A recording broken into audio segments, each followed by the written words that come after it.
Commander Krelvax stood before the massive viewing screen on his flagship, his 6 eyes focused on the blue and green planet spinning slowly below them. For 3 days, his fleet had remained hidden behind the dark side of the system's largest moon, watching and learning about this new world. The planet looked perfect for their needs. Vast oceans filled with water, green continents covered with forests and grasslands, mountain ranges rich with metals. Most important of all, the inhabitants seemed weak and divided. "Show me the latest scans," Krelvax ordered his science officer. The screen changed to display dozens of small images. Cities with primitive buildings, flying machines that moved slowly through the air, using chemical fuel, vehicles that rolled on round wheels across stone paths. The aliens had seen more advanced civilizations on dead worlds. "These humans fight each other constantly," the science officer reported. "We have recorded 47 active conflicts across their planet. They use metal bullets and explosive chemicals as weapons. Very basic technology." Krelvik's S4 arms crossed over his armored chest. His mandibles clicked together in what his species considered laughter.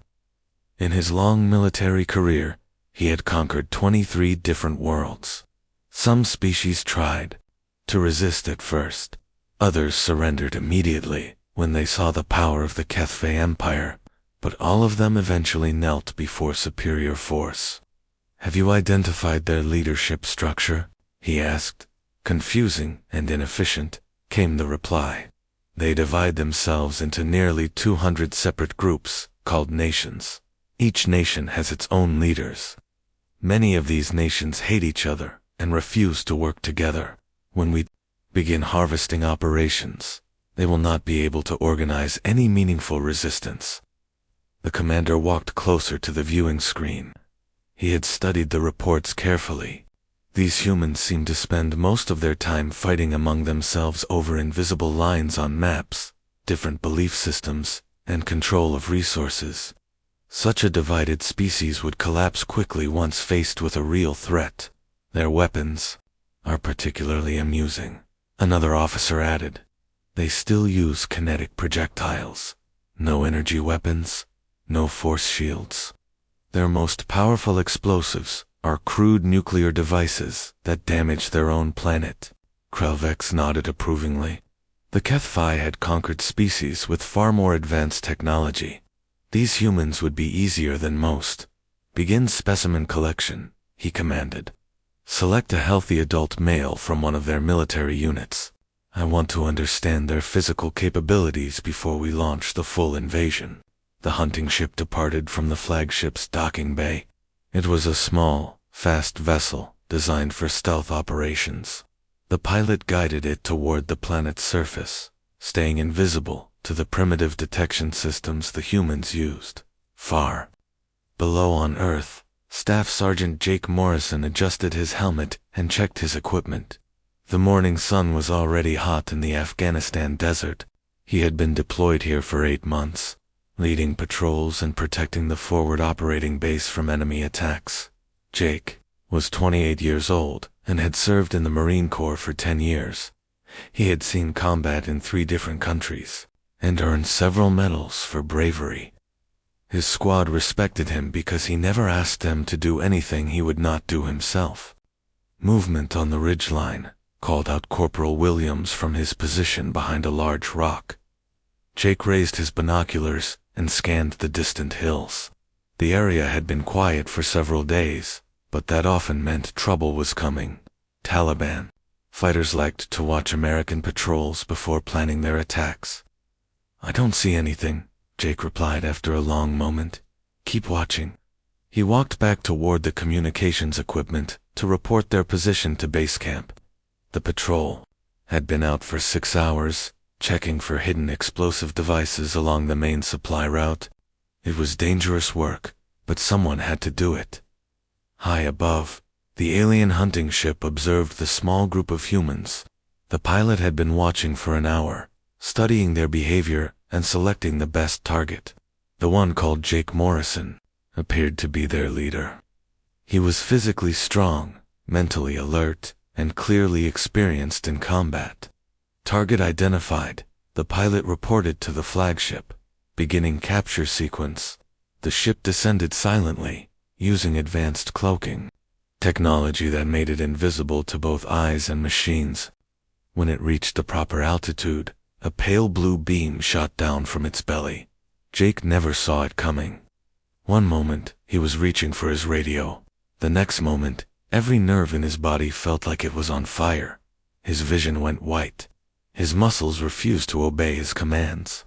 He fell to the rocky ground as consciousness slipped away. The other Marines in his squad saw their sergeant collapse, but they could not understand what had happened.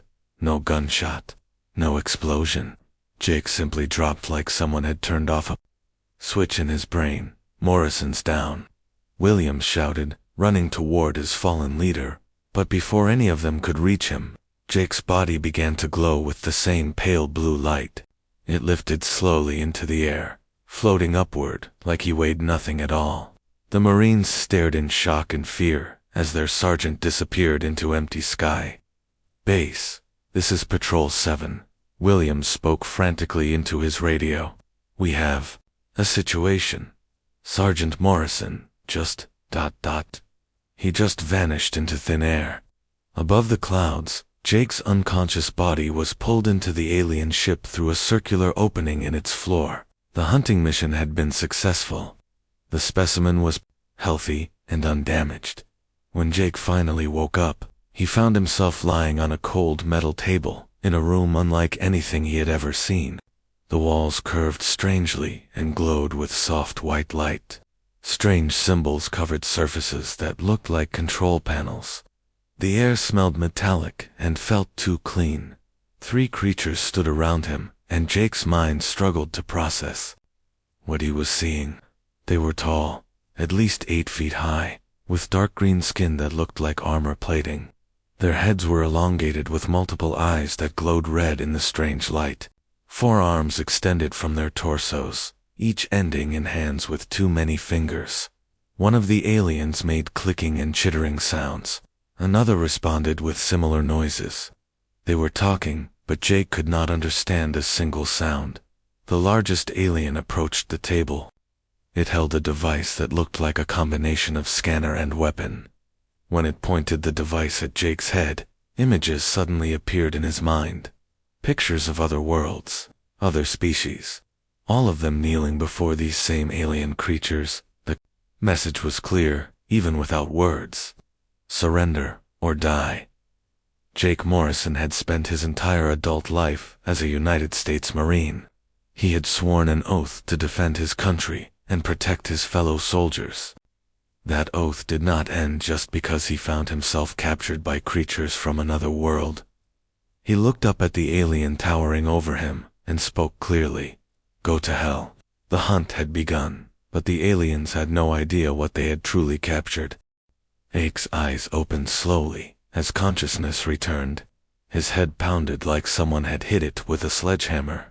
The last thing he remembered was reaching for his radio in the Afghan desert. Now, he found himself in a place that looked like something from a science fiction movie. The room was circular with smooth metallic walls that curved up to meet at the ceiling. Soft white light came from panels built into the walls, but Jake could not see any light bulbs or switches. Everything looked clean and sterile, like a hospital operating room. He tried to move his arms, and immediately felt sharp pain shoot through his wrists. Strange glowing bands wrapped around both arms, holding them firmly against the metal table where he lay. The restraints looked like they were made of pure energy rather than metal or rope.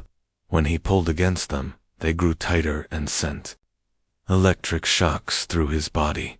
3 alien creatures stood around the table, studying him like doctors examining a patient. Jake forced himself to remain calm and observe them carefully. The smallest one was about 7 feet tall, with dark green skin that looked like it was covered in small scales. Its head was longer than a human head, with 6 red eyes arranged in 2 rows. 4 arms extended from its thin body, each arm longer than human arms and ending in hands with 6 fingers. The second alien was larger and wore what looked like a uniform with strange symbols on the chest. This one carried several devices that resembled medical instruments, though Jake had never seen anything like them before. It kept making soft clicking sounds and pointing at screens that showed numbers and graphs. The third alien was clearly the leader. It stood over 8 feet tall, with darker skin that looked more like armor plating. Scars covered its arms and head, suggesting it had seen many battles. When it moved, the other 2 aliens stepped back respectfully. This one carried a device that looked like a combination of scanner and weapon. The leader alien approached Jake's table and held up its scanning device. Suddenly, Jake's mind filled with images that were not his own thoughts. He saw planets with red skies and purple oceans, cities with buildings that reached into the clouds, strange creatures with fur, scales, and features he had never imagined. But in every image, these creatures were on their knees, their cities were burning, their people were in chains. Some looked afraid, others looked broken and defeated. The message was clear without any words being spoken. Every species the aliens had encountered had surrendered completely. The leader alien made clicking sounds to its companions. Jake could not understand the language, but he recognized the tone. They were discussing him like scientists studying a new type of animal they had captured. One of the smaller aliens picked up a device that looked like a drill with glowing parts. It moved toward Jake's left arm, clearly planning to take some kind of sample. Jake tensed his muscles, ready to fight. But the energy restraints held him firmly in place. The drill-like device touched his skin, and Jake felt a sharp burning sensation. The alien was taking a small piece of his flesh for analysis. Jake bit down hard on his tongue to keep from crying out. He would not give these creatures the satisfaction of seeing his pain. The aliens seemed pleased by his lack of reaction. They made more clicking sounds that Jake interpreted as approval. They thought he was being cooperative and docile, just like all the other species they had conquered. But Jake was far from defeated. 20 years in the Marine Corps had taught him many valuable lessons. The most important lesson was patience.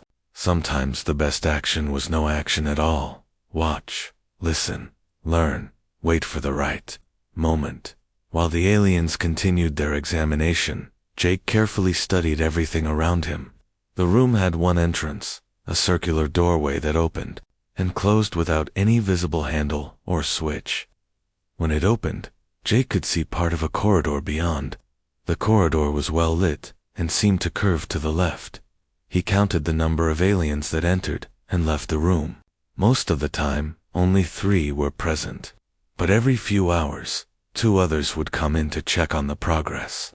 These new aliens wore different uniforms and carried what looked like weapons. Guards, Jake realized. They were being cautious, but not overly worried about their prisoner. The guards always stood in the same positions when they entered, one near the door, one closer to the examination table.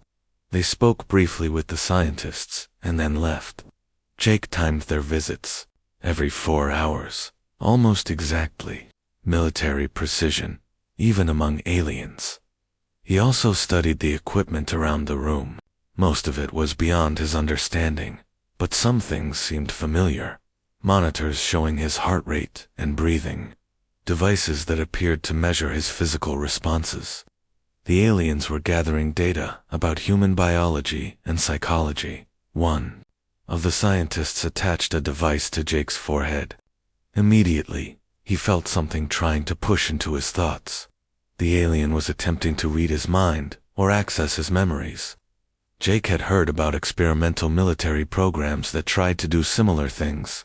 He knew the best defense was to focus on meaningless information.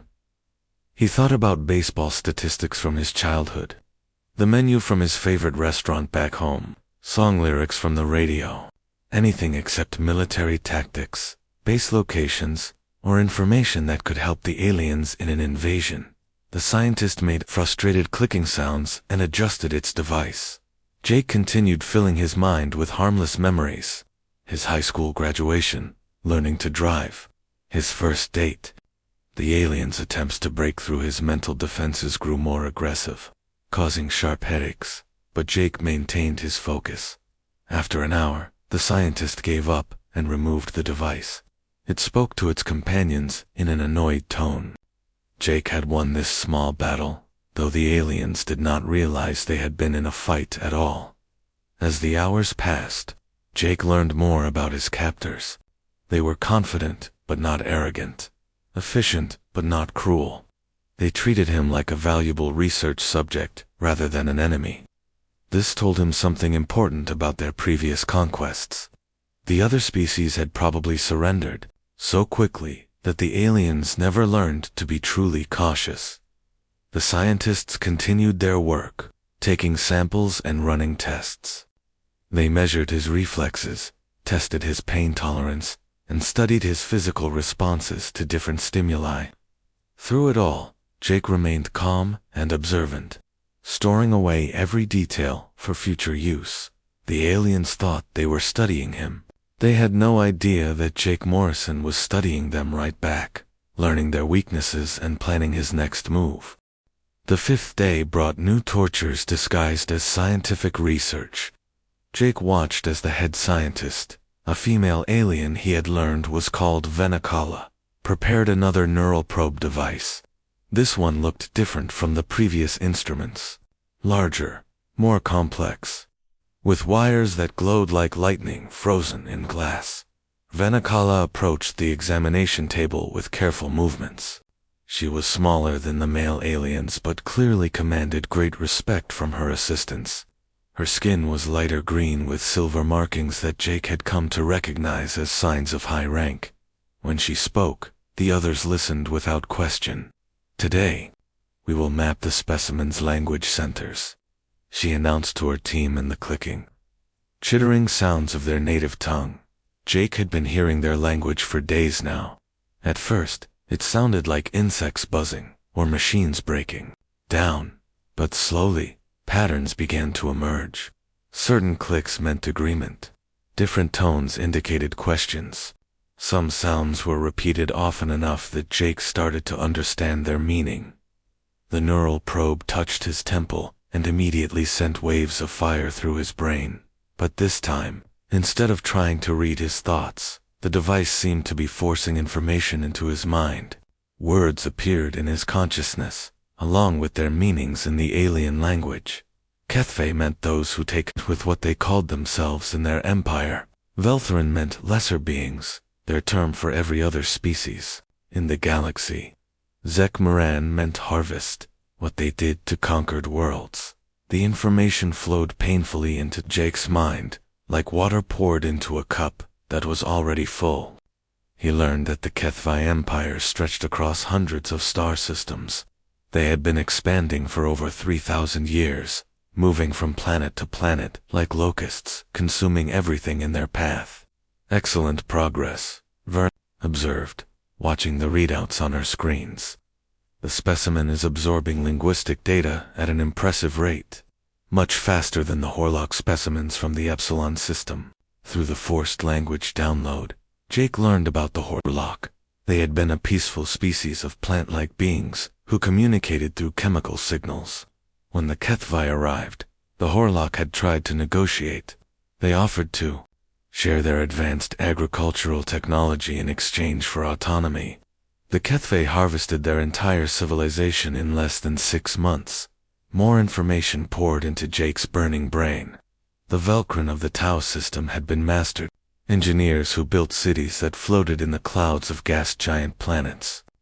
They possessed technology far more advanced than anything humans had developed. When faced with the Kethvi invasion, they had tried to hide in the deepest parts of space. The aliens hunted them down systematically and put the survivors to work. In their manufacturing facilities, the Jeltar had been warriors of a sort, a reptilian species that organized their society around combat sports and trials of strength. They had actually fought back when the Kethvi arrived, for 3 whole days. Then their leaders surrendered to prevent the complete extinction of their people. 40-7 different species, 47 different attempts at resistance, negotiation, or escape. All had failed. All had been absorbed into the ever-growing empire that stripped worlds bare and moved on to find new victims. Note the specimen's stress responses, Vern instructed her assistants as Jake's body fought against the neural probe. Heart rate elevated to 160 beats per minute, but still within functional parameters. Adrenaline production increased by 400%. Blood pressure rising but not too dangerous levels. She paused to study a particular readout more carefully. Fascinating. The specimen's body is actually becoming more efficient under stress, rather than breaking down. Previous species showed rapid degradation when subjected to similar procedures. Jake's enhanced hearing picked up the conversation between two junior scientists near the equipment monitors. They were discussing his physical responses in clinical terms, completely unaware that he could now understand every word.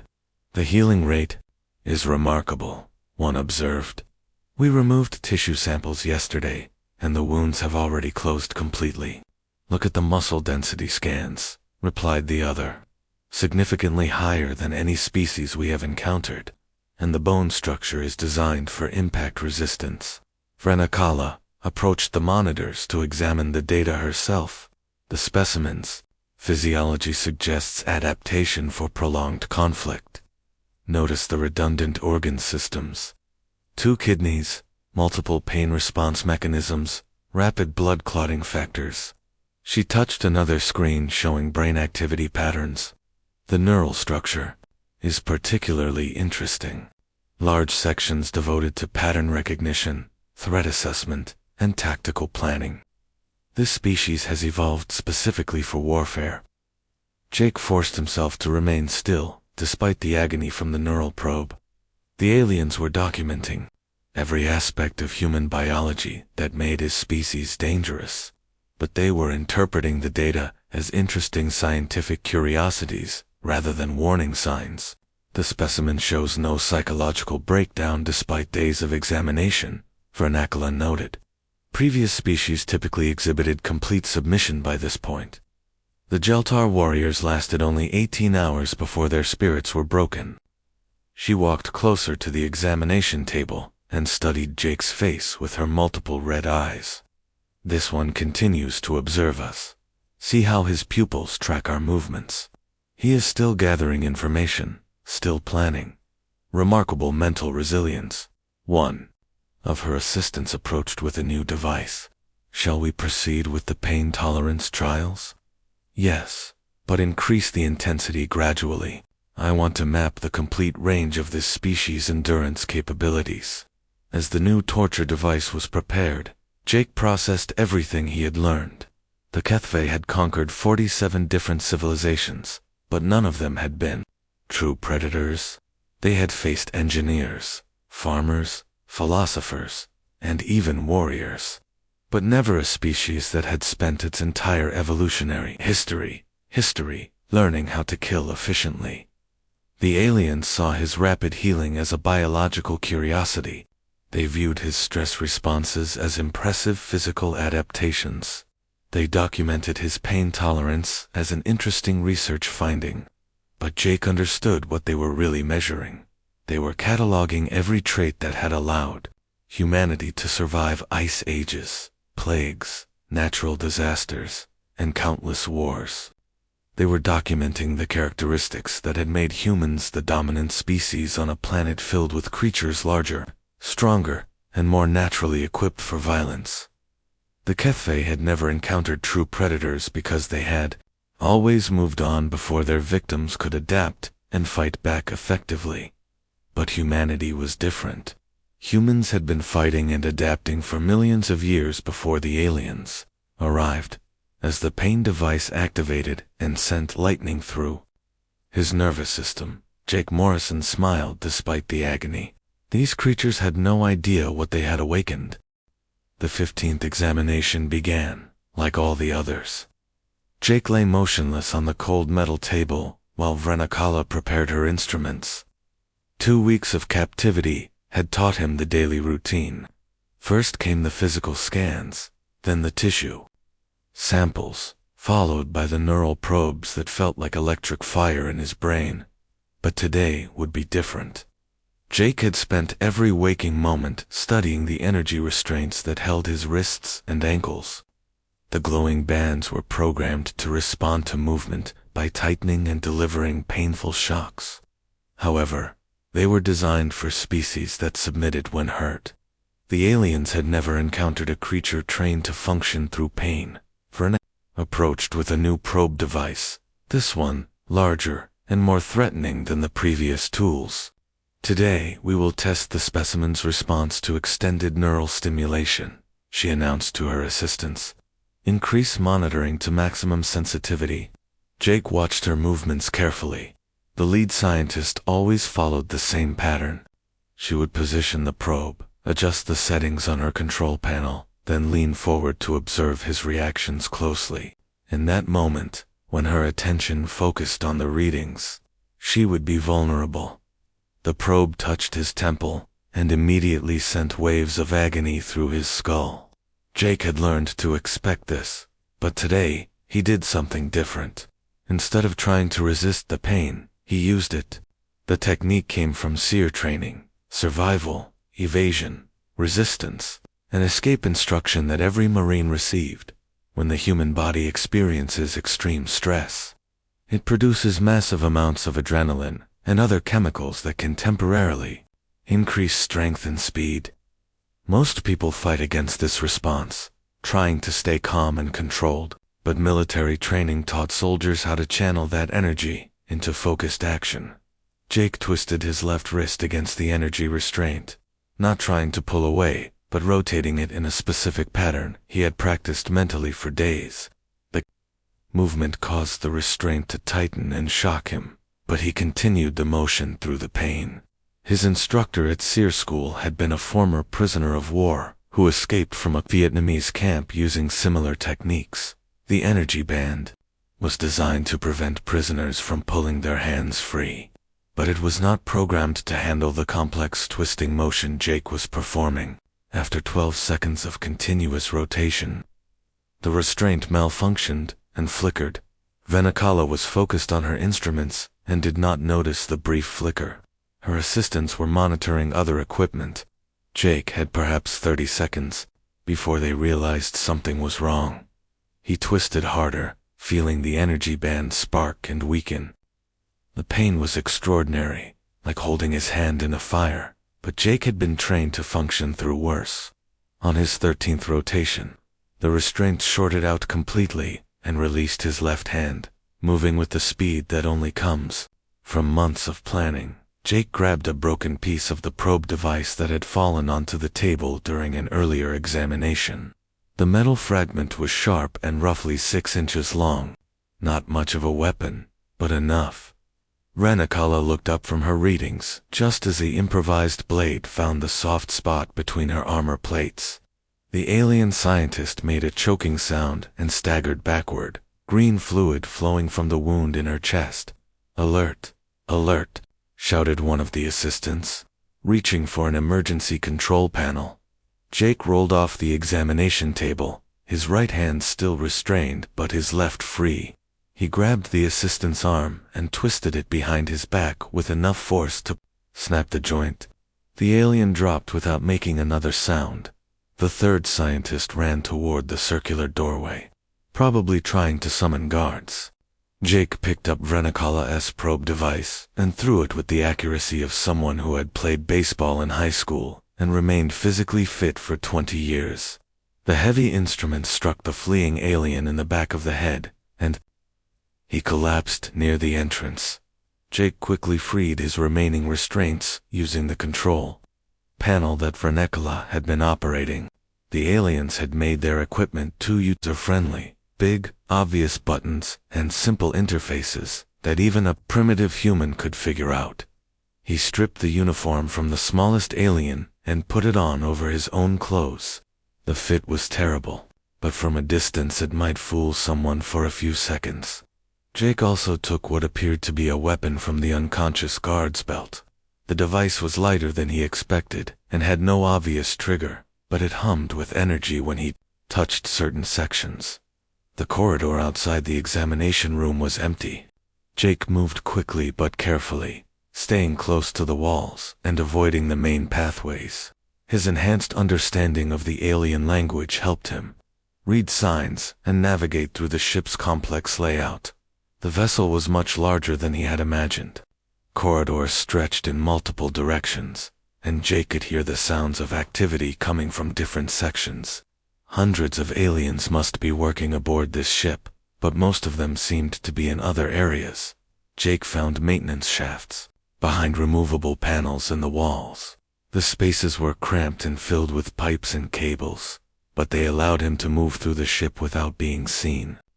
His military training had included urban warfare techniques that applied perfectly to moving through enemy buildings unseen. After 40 minutes of careful movement, he located what appeared to be the ship's communication center. Banks of screens showed star maps and streams of data. Multiple workstations allowed operators to send messages across vast distances of space. Jake studied the control systems, applying everything he had learned about the alien technology and language. The interfaces were designed for efficiency, rather than security. Why would they need security when every species they encountered surrendered immediately? He began uploading everything he knew about the ship's layout, the aliens' capabilities, and their weaknesses. Most importantly, he recorded detailed information about their language and how humans could learn to understand it. If Earth was going to fight back, they would need to communicate with the enemy. But Jake saved the most important message for last. He activated the ship's main communication array and began speaking directly to whatever alien commanders might be listening. "This is Staff Sergeant Jake Morrison, of the United States Marine Corps," he said clearly. "You have made a serious mistake. You think humans are like the other species you have conquered, but you are wrong. We do not surrender. We do not submit. We fight back." He paused to let that sink in before continuing. "You have learned about human biology during your experiments. Now let me teach you about human psychology. We are a species that evolved by competing with creatures stronger and faster than ourselves. We survived by being smarter, more determined, and more vicious than anything that tried to destroy us." Jake could hear footsteps in the corridors now. The aliens had discovered the bodies in the examination room and were searching for him. Time was running out. "Tell your leaders this," he continued. "Every human you capture will fight back. Every human you kill will be avenged. We are not farmers or engineers or philosophers. We are predators, and you have just painted targets on yourselves." The communication center's door began to open as alien security forces found his location. Jake smiled and spoke his final words into the transmitter.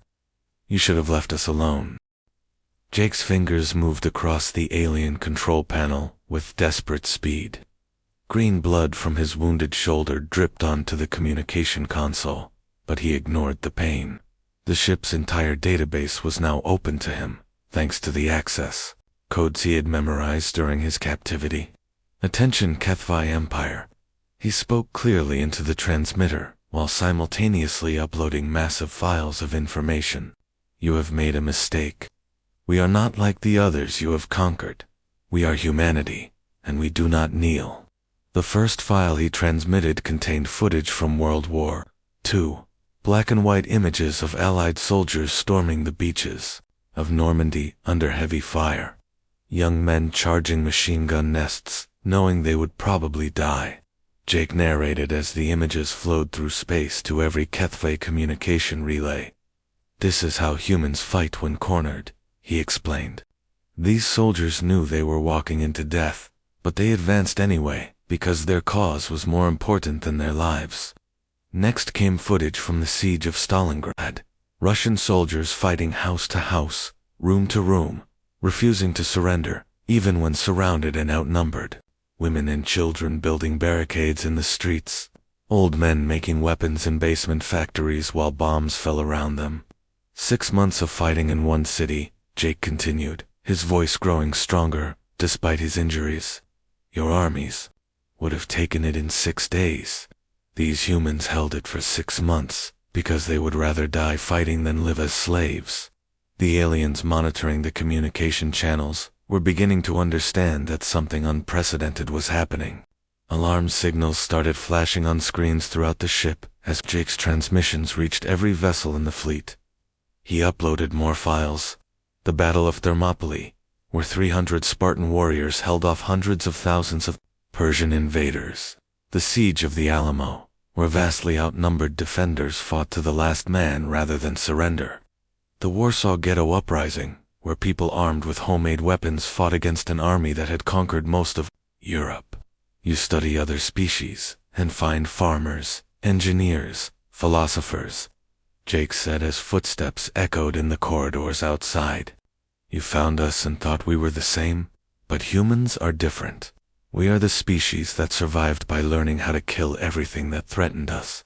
Commander Krelvix watched the transmissions from his flagship's bridge with growing alarm. His communications officer was trying to shut down the broadcast, but the human had somehow locked the systems, using command codes that should have been impossible for a primitive species to understand. Cut all communication arrays, Krelvix ordered. I cannot, Commander, the officer replied nervously. He has taken control of our entire network. The transmission is being relayed automatically to every ship in the fleet and back to the homeworld. On the screens around them, images of human warfare continued to flow. Medieval knights in armor, charging cavalry formations that outnumbered them 10 to 1. Native American warriors using guerrilla tactics to destroy armies with superior weapons. Vietnamese fighters, living in tunnels for years, enduring constant bombing while never surrendering. Jake continued his narration while uploading more data. You think superior technology guarantees victory? These humans fought enemies with better weapons, more soldiers, and greater resources. They won anyway because they understood something you do not. Sometimes the only choice is between fighting and dying, or surrendering and dying. When that happens, humans choose to fight. The communication center's door began to spark and smoke, as security forces used cutting tools to break through. Jake had barricaded himself inside using alien furniture and equipment, but he knew it would not hold them for long. He uploaded his final batch of files. The atomic bombings of Hiroshima and Nagasaki, showing what humans would do to end a war quickly. The Cold War, demonstrating how humans could maintain hostile tension for decades without either side backing down. Modern conflicts in Iraq and Afghanistan, where determined fighters with basic weapons had frustrated the world's most advanced military for years. Your biggest mistake, Jake said, as the door finally gave way, was thinking that all intelligent species are alike. Most of them probably developed civilization by learning to cooperate and avoid violence. Humans developed civilization despite being natural predators who never stopped fighting each other. 6 alien security officers entered the communication center with weapons drawn. Their leader, a massive warrior with scars covering his armor, pointed what looked like an energy rifle at Jake's chest. Step away from the controls, primitive. The alien commander growled in heavily accented English. Jake turned to face them, still holding the transmitter in his bloody hand. You learned our language quickly. Good. That means you understand what I am about to tell you. He looked directly at each alien in turn, memorizing their faces. You have just declared war on a species that has been preparing for war for its entire existence. Every conflict we have ever fought has taught us something new about killing. Every weapon we have ever built has led to better weapons. Every defeat has made us stronger. The alien commander stepped closer, finger tightening on his weapons. Trigger, your threats mean nothing. We have conquered 47 worlds. Your planet will be 48. Jake smiled, and the expression was so cold and confident that several aliens took involuntary steps backward. 47 worlds full of peaceful species who had never learned how to fight properly. You have never faced anything like humanity. He raised the transmitter for his final words, speaking loud enough for every alien vessel to hear. Tell your leaders this. You should have left us alone, because now that you have our attention, We are going to teach the galaxy what human warfare really looks like. The energy weapons fired simultaneously, and Jake Morrison died standing upright, still smiling defiantly. But his expression remained frozen on his face, even after death, and every alien who witnessed it felt a chill of fear that they had never experienced before. Across the HFY fleet, communications officers stared at their screens in stunned silence as Jake's uploaded data continued to spread through their networks. Hours of human warfare footage, tactical analyses, and historical records were being transmitted to every corner of their empire. For the first time in their military history, the HFY had encountered prey that frightened them. The humans' final smile haunted their dreams, and his words echoed through their command structures. Like a virus of doubt and terror, the seeds of destruction had been planted.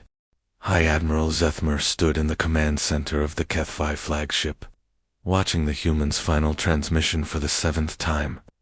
The massive viewing screen displayed Jake Morrison's defiant face as he spoke his last words before the security team killed him. Around the Admiral, his staff officers waited nervously for his response. The transmission had been spreading through their communication networks for 6 hours now.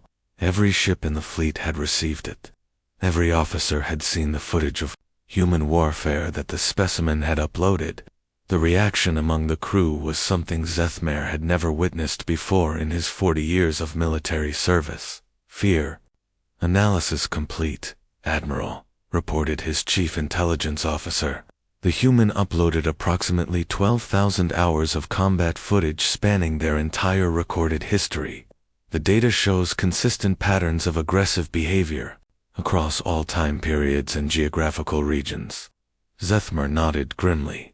He had studied portions of the footage himself, images of humans fighting with primitive weapons against overwhelming odds. Soldiers advancing through gunfire that would have stopped any sensible species. Civilians taking up arms against professional armies rather than surrender.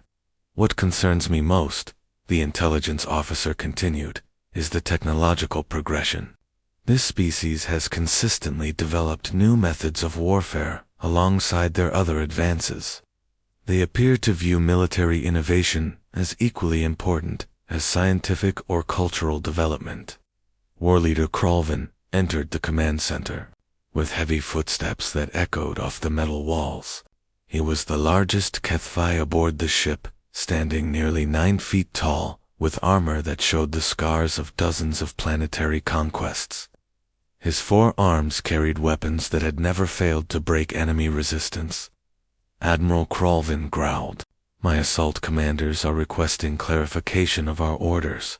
Some of them are expressing concerns about the invasion timeline." Zethmer turned from the viewing screen to face his war leader. "What kind of concerns?" "They have seen the humans' transmission. The footage shows fighting techniques that are unfamiliar to us. Some officers are asking if we should delay the invasion to gather more intelligence." The Admiral felt a cold sensation in his stomach. In 3 decades of conquest, he had never heard HFY officers express doubt about their ability to crush any opposition. The Empire's military had grown strong through absolute confidence in their superiority. "Show me the tactical analysis," Zethmer ordered. The main screen changed to display charts and graphs, comparing human warfare to previous species the HFY had encountered. The differences were significant and troubling. "The Velkran of the Tau system surrendered after we destroyed their 3 largest cities," the tactical officer explained. "Total resistance period, 4 days. The Jeltar warrior caste fought for 72 hours before their leaders negotiated surrender terms. But this human data suggests their species has maintained active warfare for over 5,000 continuous years." Krolvin dismissed the information with a gesture of his lower arms. Numbers on a screen. The specimen was one aberrant individual. Their planet shows no unified defense network, no orbital weapons platforms, no energy shields protecting their cities. We have observed 47 separate political divisions that actively conflict with each other. That may be exactly what makes them dangerous, Sethma replied quietly. A species that fights constantly among themselves has developed skills we have never encountered. The war leader's mandibles clicked in what passed for laughter among his people. You think their primitive projectile weapons pose a threat to our fleet? Their most powerful explosives are crude nuclear devices that contaminate their own world. We possess technology they cannot even comprehend. Technology means nothing if the enemy refuses to surrender, the admiral pointed out. The humans showed footage of their people fighting with spears against energy weapons, with bows against aircraft, with improvised explosives against armored vehicles. They consistently find ways to hurt enemies with superior equipment. Kralvin approached the viewing screen and studied Jake Morrison's frozen image. One specimen, one individual with unusual determination. Every species produces occasional aberrants. The Jeltar had warriors who fought to the death rather than surrender. We still conquered their entire civilization in less than a week. This human uploaded detailed information about their entire species, Zethmer argued. Every culture on their planet shows similar patterns. They call it human nature, an ingrained refusal to submit to external authority. The war leader's 4 eyes focused on his admiral with growing impatience. You are allowing fear to cloud your judgment. We command the greatest military force in galactic history. 800 warships armed with weapons that can shatter continents. Ground forces equipped with technology that is thousands of years ahead of anything these humans possess. Superior technology has not guaranteed victory in human conflicts. The intelligence officer interjected nervously. Their history shows numerous examples of technologically inferior forces defeating advanced enemies through superior tactics and determination. Kralvin turned his attention to the smaller alien. Examples from conflicts between primitive species using equally primitive weapons. We are not primitives. We are the HFY Empire. Zethmer felt the weight of command pressing down on him. 3 years of planning had gone into this invasion. The Empire's expansion depended on the resources that Earth could provide. Hundreds of ships and thousands of troops were already moving toward the target system. But something about the humans' transmission bothered him deeply. Not just the content, but the manner of its delivery. Jake Morrison had died standing upright, smiling in the face of certain death. That level of defiance was completely outside the Admiral's experience. The human's final words, Zethmer said. Slowly. He seemed genuinely confident that his species would defeat us. Not hopeful, not desperate, confident. Words of a dying primitive, Kralvin replied firmly. The creature was suffering from neural probe damage and blood loss. His judgment was clearly impaired. The war leader activated his personal communication device and began issuing orders. All units, proceed with Phase 1 deployment. Orbital bombardment will commence in 72 hours. Ground forces will deploy immediately afterward. Zethmer watched the tactical displays update as his fleet moved into attack formation. 800 of the most advanced warships ever built, carrying weapons that could reduce Earth's largest cities to ash in minutes. Ground forces equipped with personal shields, energy weapons, and aircraft that moved faster than sound, by every logical measure. The coming invasion should be the easiest conquest in HFY history. Earth's inhabitants possessed no technology that could seriously threaten his forces. Their political divisions would prevent coordinated resistance. Their primitive weapons could not penetrate alien armor or shields. But Jake Morrison's smile haunted the Admiral's thoughts as his fleet approached the blue planet. The human had died knowing something that the HFY did not understand. Something important enough to face death with confidence rather than despair. Zethmer ordered the invasion to proceed. But for the first time in his military career, he wondered if his empire was making a terrible mistake. The greatest military force in galactic history moved toward Earth. Confident in their superiority, they never understood that they had just declared war on a species that had spent millennia perfecting the art of killing. The orbital bombardment began at exactly 0600 Greenwich Mean Time on a Tuesday morning in March. 800 HFY warships positioned themselves above Earth's major population centers and opened fire with weapons designed to destroy entire civilizations. Energy beams that could melt mountains struck New York, London, Beijing, Moscow, and dozens of other cities. High Admiral Zethmer watched from his flagship as the first wave of destruction unfolded. Massive explosions bloomed across the planet's surface like deadly flowers. Entire city blocks vanished in seconds. The primitive human structures offered no resistance to HFY military technology. Phase 1 complete, reported his tactical officer. Primary population centers have sustained critical damage. Estimated casualties exceed 50 million. The Admiral nodded grimly. The bombardment was proceeding exactly as planned. Within hours, human governments would contact his fleet, requesting surrender terms. Every species followed the same pattern when faced with overwhelming force. But instead of surrender signals, the communication channels filled with something the HFY had never heard before. Human voices shouting defiance in dozens of different languages. Military commanders coordinating defensive positions. Civilian leaders organizing resistance movements. Admiral, his communications officer reported with confusion, "We are receiving no surrender requests.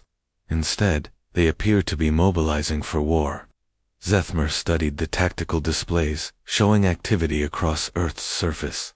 Rather than fleeing in panic, humans were moving toward the bombed cities. Military units were deploying to defensive positions. Even more surprising, civilian populations were arming themselves with whatever weapons they could find. "Begin Phase 2, the Admiral ordered. "Deploy ground forces to secure major resource centers. Resistance should be minimal." The first landing craft descended through Earth's atmosphere carrying HFY assault troops, equipped with personal energy shields and weapons that had conquered 47 worlds. They expected to face scattered groups of demoralized survivors, hiding in ruins. Instead, they flew into a storm of anti-aircraft fire unlike anything in their experience. Humans had moved mobile missile systems into position around every landing zone. Surface-to-air weapons that should have been obsolete decades earlier filled the sky with explosive projectiles. Lieutenant Commander Vextron led the assault on the ruins of Chicago. His transport ship took 17 direct hits before crashing into what had once been a major highway. As his troops deployed from the wreckage, sniper fire began picking them off from hidden positions in the rubble. "Command, this is Assault Group 7, Vextron reported through his communication device. "We are taking heavy casualties. The humans are using the destroyed buildings as fortified positions." "Impossible," came the reply from orbit. "Our sensors show no organized military presence in that sector." "Tell that to my dead soldiers," Vextron shouted as another energy bolt from a human rifle found its target. "They are fighting from every window, every doorway, every pile of debris." How did they organize so quickly? The answer was something the HFY could not understand. Humans had been preparing for invasion scenarios since the day they first looked up at the stars and wondered what else might be out there. Every major military had contingency plans for fighting technologically superior enemies. More importantly, human nature itself was the weapon the aliens had not anticipated. In the ruins of Los Angeles, 18-year-old Maria Santos crouched behind the wreckage of a city bus with her grandfather's hunting rifle. She had been studying biology at the local university when the bombardment began. Now she was part of an improvised resistance cell that included a retired Marine, 2 police officers, and a dozen other civilians. "Alien patrol approaching from the east," whispered the Marine through his radio. 4 targets in powered armor. "Maria, you take the leader when I give the signal." Maria had never killed anyone before, but she had grown up hunting deer in the mountains with her family. The alien in her rifle scope looked different from a deer, but the principle was the same: steady breathing, smooth trigger pull, no hesitation. The bullet found a weak spot in the alien's armor, where the helmet connected to the chest plate. The HFY warrior dropped instantly, green blood staining the broken concrete. 3,000 miles away, Admiral Lisa Parker stood in the control room of the USS Defiance. Hidden beneath the flooded ruins of Norfolk Naval Base, her nuclear submarine had survived the initial bombardment by staying submerged in the harbor's deep water. Now she commanded one of the few remaining organized military units on the East Coast. "Sonar contact bearing 270, reported her weapons officer. "Large vessel, unknown configuration, sitting on the surface." Parker studied the displays showing the alien ship's position. "Range to target, 12,000 yards, ma'am. Well within torpedo range. Load tubes 1 through 4, with nuclear warheads. Set yield to maximum." The young officer hesitated. "Ma'am, those are city killer weapons. The radiation will contaminate the entire harbor." Admiral Parker looked at him with eyes that had seen her home city reduced to radioactive ash just hours earlier. "Petty officer, they turned our world into a radioactive wasteland when they started this war. Now we return the favor." "Aye aye, ma'am. Tubes loaded and ready. Fire all weapons." 4 nuclear torpedoes streaked through the water toward their target. The alien dreadnought's shields deflected the first 2 warheads, but the third and fourth penetrated through gaps in their defensive systems. The combined explosion vaporized the enemy ship and sent a mushroom cloud rising above the harbor. "Target destroyed," reported the weapons officer with grim satisfaction. Parker smiled for the first time since the invasion began. "Welcome to Earth, you bastards." Across the planet, similar scenes played out as humanity refused to follow the script that had worked on 47 other worlds. In Moscow, survivors detonated nuclear weapons inside their own city to deny the aliens' use of the infrastructure. In Tokyo, civilian scientists released biological weapons they had developed in secret, creating plagues that killed anything with HFY DNA. The most shocking discovery for the aliens came when they encountered human females in combat. Every other species they had conquered showed clear gender divisions, with males handling warfare while females remained in protected areas. But human women fought with the same ferocity as their male counterparts. "They are using their young as soldiers," reported Commander Krelvith from the ruins of Berlin. "Creatures that appear to be juveniles are attacking our positions with explosive devices. Their females fight as fiercely as their males," added another commander from Sydney. "One of them killed 3 of my warriors with a blade weapon before we could stop her." High Admiral Zethmer received these reports with growing horror. In 72 hours of combat, his invasion force had lost more troops than in the previous 20 years of conquest combined. The humans were not just resisting, they were winning. For the first time in HFY history, an entire species had refused to surrender, and their refusal was costing the Empire dearly. 6 months after the invasion began, Dr. Sarah Mitchell stood in what had once been the MIT engineering laboratory. The building's walls were cracked from the orbital bombardment, and plastic sheets covered holes where windows used to be. But inside, the most brilliant minds on Earth worked frantically on humanity's salvation.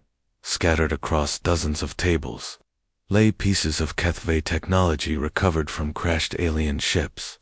Power cells that generated more energy than Earth's largest nuclear reactors.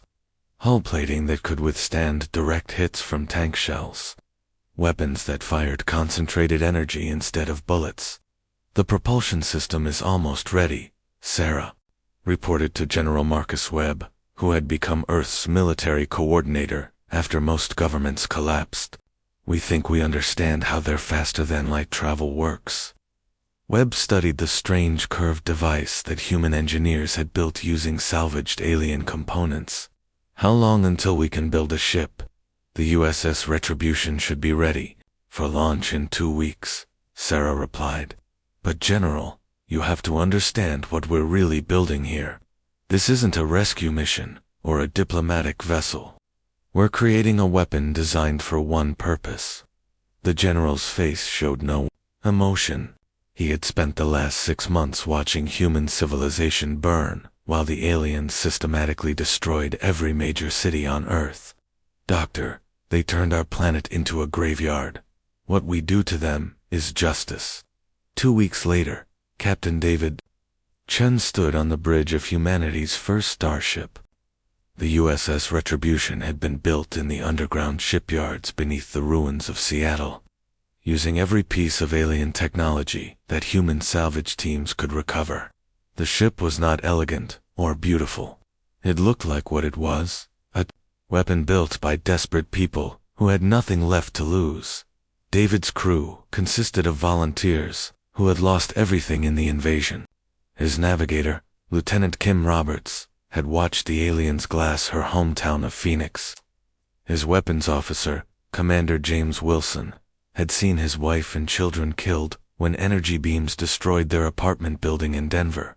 All systems ready for departure, reported Chief Engineer Tom Bradley from the engine room. Alien power cells are operating at full capacity. Hull integrity is solid. Weapons are loaded and ready. David looked at the faces around him. 24 crew members on a mission that none of them expected to survive. But survival was not the point anymore. The point was making the aliens understand what they had awakened. "Take us out," David ordered. The Retribution's engines engaged with a sound like thunder, and humanity's first starship leaped into the darkness between worlds. Using navigation data stolen from captured alien computers, they headed toward the HFY colony world of Plexana. The journey took 18 days through hyperspace. During that time, the crew prepared for what they knew would be their final battle. They studied alien weak points, practiced boarding procedures, and said goodbye to the Earth they would never see again. When the Retribution dropped out of hyperspace near Plexana, the crew stared at their target through the ship's viewing screens. The planet was beautiful, with blue oceans and green continents that reminded them painfully of home. Cities sparkled like jewels across the surface. Orbital stations hung in space like metallic moons. Scan shows approximately 50 million civilians on the surface, reported Lieutenant Roberts.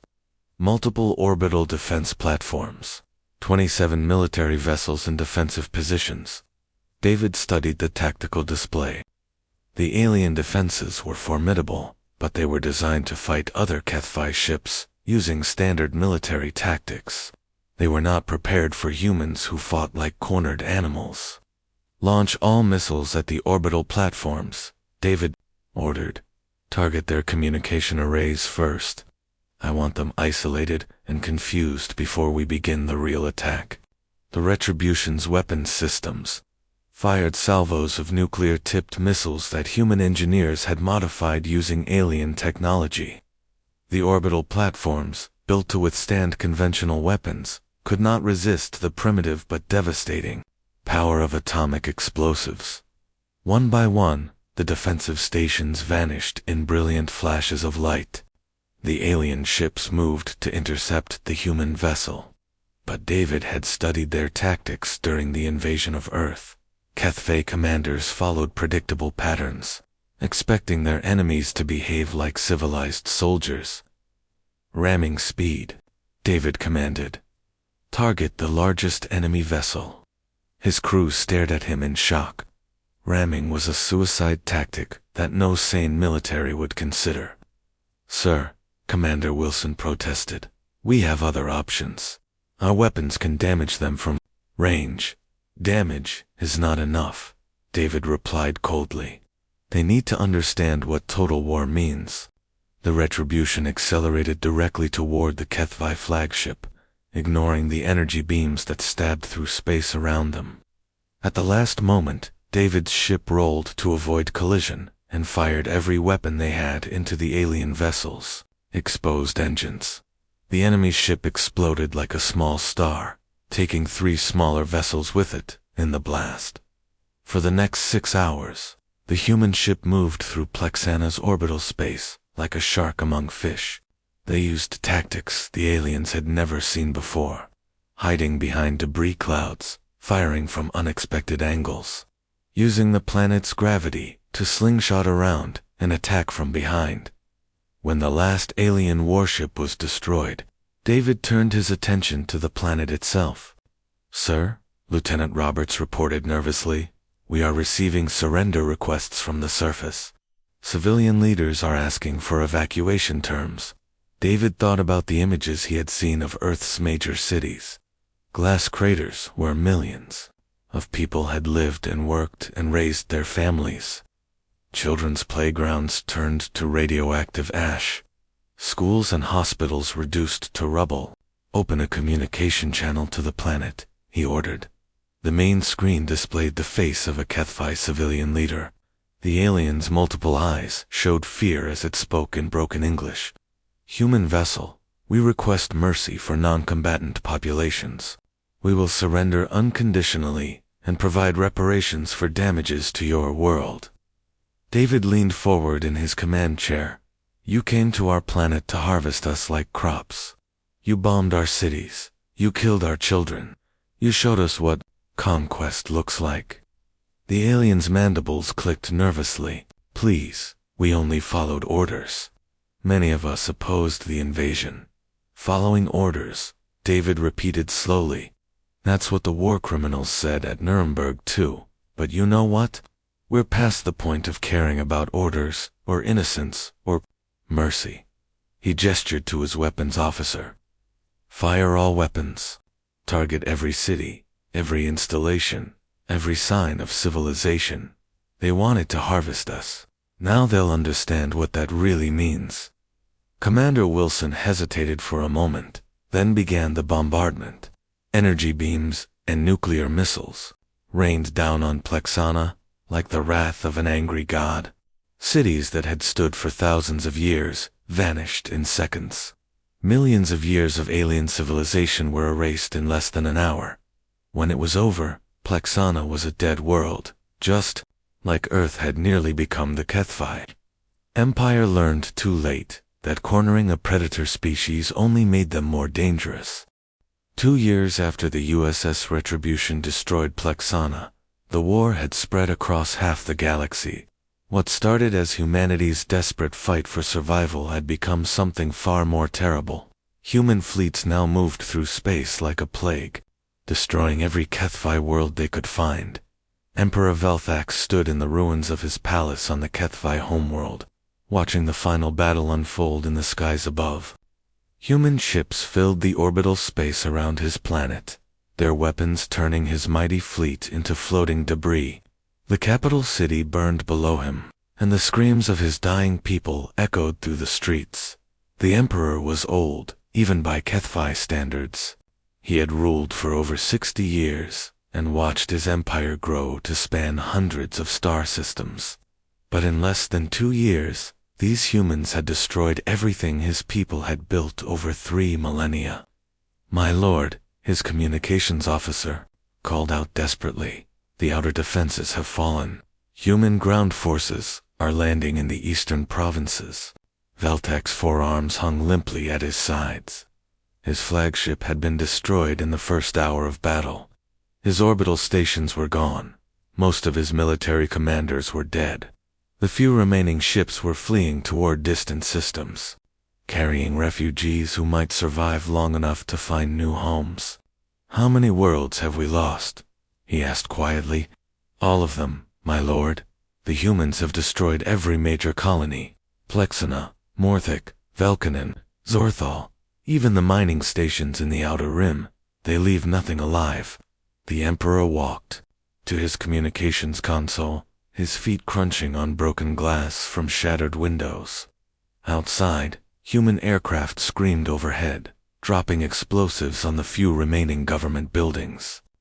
Soon, ground troops would reach the palace. When they did, the HFY Empire would officially end. But first, he had one final duty to perform. "Open a channel to all systems," Velthac ordered. "Emergency broadcast. Maximum power. I want every civilization in the galaxy to receive this message." His communications officer worked frantically with damaged equipment. "Channel open, my lord. Broadcasting on all frequencies." Velthak looked directly into the recording device, knowing that his words would travel across space to reach thousands of different species. Many of them had watched the HFY Empire expand for centuries, too weak to resist but curious about what kind of people could conquer so many worlds. To all civilizations receiving this message, the Emperor began, his voice steady despite the explosions outside. I am Velthak, last Emperor of the HFY. In 3,000 years of expansion, we conquered 47 different species across hundreds of star systems. We believed ourselves invincible. He paused as a particularly loud explosion shook the building. Human forces were getting closer. Years ago, we discovered a new species on the third planet orbiting the star you call Sol. They appeared primitive and divided, fighting constantly among themselves with basic weapons. We decided to harvest their world as we had done so many times before. The Emperor activated a holographic display that showed Jake Morrison's final moments in the alien laboratory. The human marine stood defiant, even as energy weapons powered up around him, his face showing no fear despite certain death. We captured one of their kind for study. This human warned us about his species, but we did not listen. He told us we should have left them alone. We thought he was simply another primitive creature, trying to frighten us with empty threats. Velthak's voice grew quieter as the sound of human vehicles approached the palace grounds. We were wrong. Humans are not like other species. They do not surrender when faced with superior force. They do not negotiate when offered reasonable terms. They fight with a ferocity that we never imagined possible.